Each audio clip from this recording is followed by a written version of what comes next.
Hello, good evening, and welcome back. So the clap for carers should end, according to the founder of the movement who suggested that it should happen in the first place, initially for NHS workers and then latterly for key workers. We have mentioned before how this has been a terrible cause for prolonging the coronavirus infection, for spreading it around more because people are out and about, not just outside their homes, but also milling about with other people. I mean, from the photo here, of course, you can see a lack of PPE and social distancing with the 4 people in the foreground.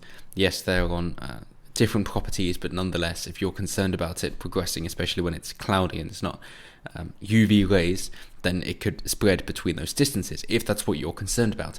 And I'd suggest that if you're clapping for the NHS workers for being so brave, or for the key workers for being so brave because it's such a difficult situation, then you're also concerned that it is that infectious and deadly, and therefore you're the kind of person that would be taking this a lot more seriously, and therefore need your PPE and your social distancing. And of course, we've seen the police get involved as well to bring people together to be really close in groups of more than 2 and encouraging them to do so as long as they're clapping. Of course, if they were to come back the following night and do that, then they would be asked to disperse, if not arrested or fined on site. But hey, who cares about the politics? Well, as it happens, the founder cares about the politics. Anne-Marie Plas. That is what she is saying now, that she is concerned that it is becoming too politicised, and so, seeing as next week will be its 10th week, let's stop and let's make it an annual event.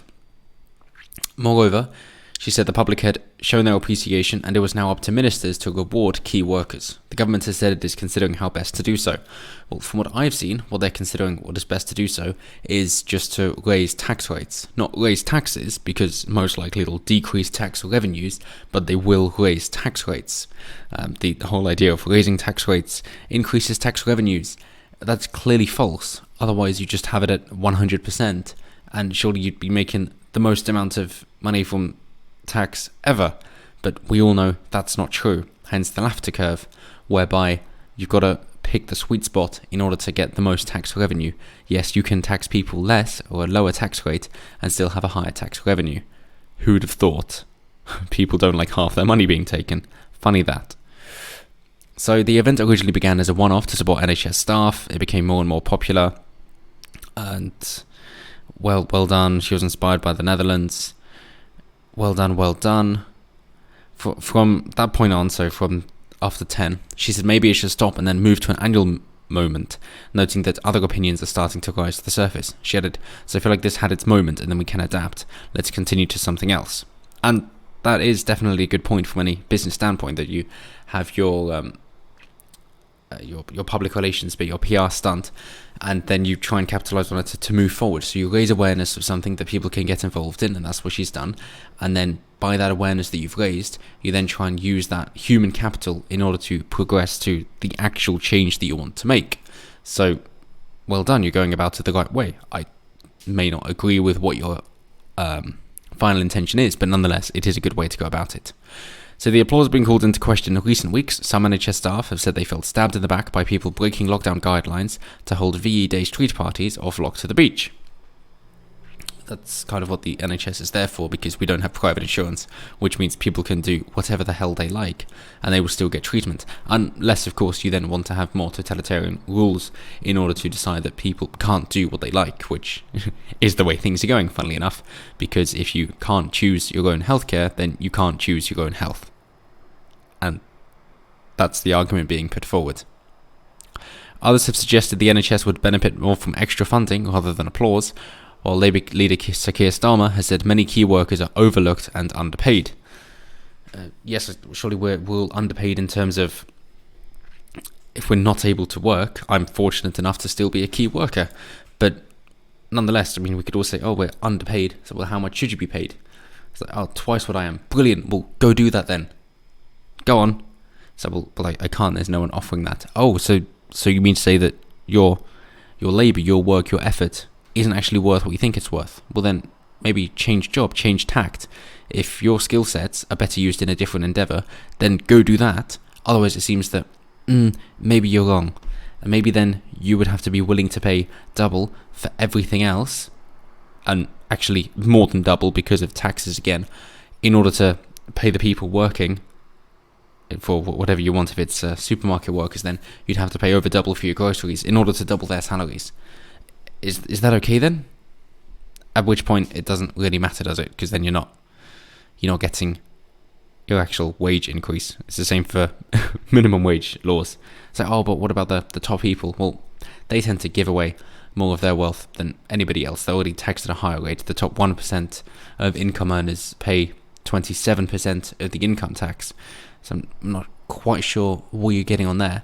But then if you say someone like Steve Jobs with the iPhone, I believe from every iPhone he manufactured, if it was just iPhones that he made, he got about 10 cents from every iPhone. That's it.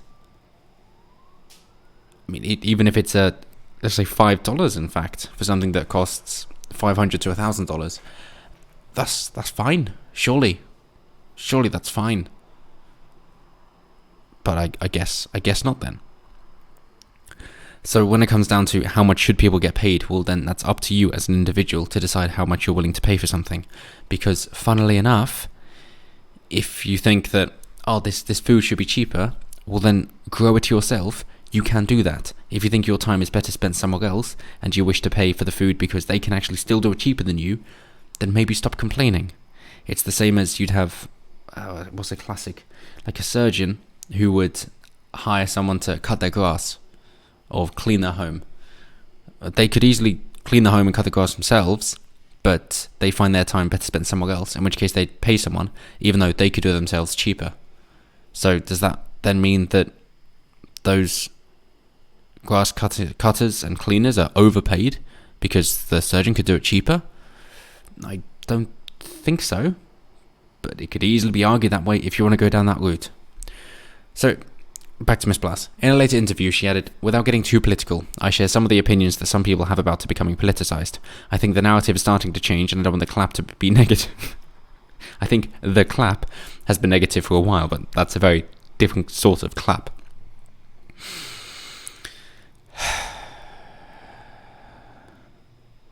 So on Wednesday, Boris Johnson said ministers were thinking about how to recognise the work of healthcare staff, of carers, of many others. Let's hope those many others are key workers as well then. Otherwise, if you're suggesting, oh, we've got essential workers, but then we've got really, really essential workers. So, oh, okay. So, the other ones aren't essential? But then who's non-essential? How are you defining who is essential and who isn't? You think these people should get paid more? They should get danger money. Brilliant. So, why not say, okay, here is all the treatment for, like, for example, here's the coronavirus ward. If you want to work here, you get paid double. Or if you fall ill or die, then we'll pay out to your family. Oh, that's what they're already doing. Okay, right. So if someone wishes to be brave and doesn't get hurt, they want to be rewarded more. And the government wants to reward them more.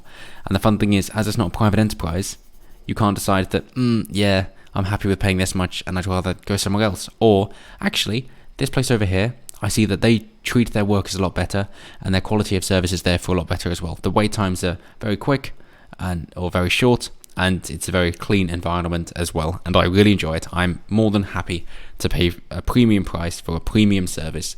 That's fine. Just like in supermarkets, people pay more for shorter queues, for example, because their time is worth more. It's the same thing. If that's what you want, so that those practitioners, nurses and doctors can get paid more because they're better at their job, because they've got more experience, so they're probably more senior and started off somewhere like where the NHS is now, but then moved on to a better job in a better hospital. You can make that happen. You really can. And you'd really have to try and frame the argument something like that if you wish to try and privatise the NHS anymore. And you really need to hammer that home instead of just suggesting, oh, capitalism is good. So yeah, people don't believe you. Actually, make it work. So followed a pledge by Health Secretary Matt Hancock last week to fight to get nurses a fair reward for their work tackling the outbreak. Danger money. Job done. But then, because you're supposedly trying to equal the playing field, but equal outcome, it's then, well, what about all the other people that you're missing out on? What about all the people that are then providing that the nurses and the doctors are kept fed, kept watered, that their cars work, that their heating is there, that they're kept safe, they've got security, all those kinds of things? Are you then saying, yeah, but they don't matter. We could get rid of all those other people, the people that feed them and give them water, because it's the nurses that really matter. It's like, yes, someone with coronavirus, you're saying, could die in 2 weeks. But how long is the nurse going to last without any clean water? Or how long is the patient going to last without any clean water? Yeah. So you want a fair reward? Hey, that's what prices are there for. That's what the free market is best at. But I'll leave that up to you. So hey, it seems like the clap is over. They're going to make it more of an annual thing. Good luck trying to make it memorable for that. It's going to be our new version of VE Day, isn't it? Or they're going to try and conflate the two, something like that. And instead, going to raise taxes on everyone, but then give more rebates back to doctors and nurses by the appearance of things. So just to have money passing through even more hands, so that the distribution won't be ideal, because of course you're taxing them to pay them back, but the person who taxed them takes a cut, and the person who gives it back also takes a cut, because that's their job, instead of just somebody handing their money to someone else and cutting out the middleman, and then removing so much of the bureaucracy that you don't need, and you can get rid of so many thousands of pages of tax by just saying 10% flat tax on income. Job done. But until next time, as always, have a good one.